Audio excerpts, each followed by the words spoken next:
Now, Charles, you kicked off this session we've just enjoyed with the live interview. What for you were the key points you were looking to get over?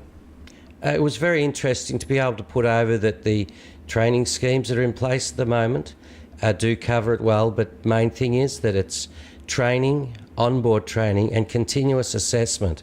So continuous competency assessment is the key to the safe DP operations, is what we believe at the Tidewater DP Committee.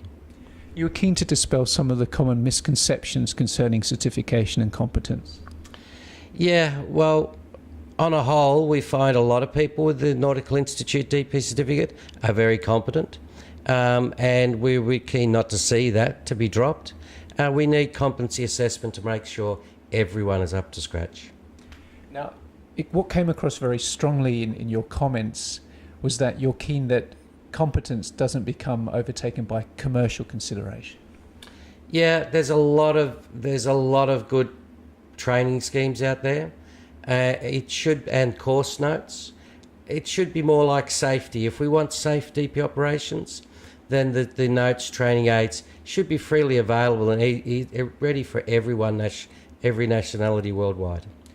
What you seem to be calling for was a mix of evolution of what we've got and a little bit of revolution as well. No, I would just say that I would be calling for clarity, and that's why I mentioned IMCA 117, and we strongly believe that an updated 117 would give clarity, given that there is room for time-based training, fast simulator-based training for some particular jobs, dive industry, safe jobs that need a very high skill level needs to have a very quick course, updated course. So there is a lot to be developed here. That raised itself a very interesting point. How do you reconcile the need for fast-tracking people and ensuring you don't dilute standards?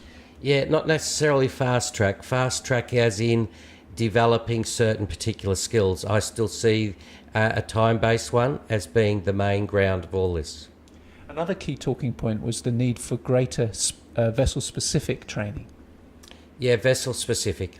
The simulator assessments can be good, but they're not as specific in the field. Emergency stops, handling the ship. Every ship handles differently, so it's definitely vessel-specific training is what's needed, in collusion with shore-based training.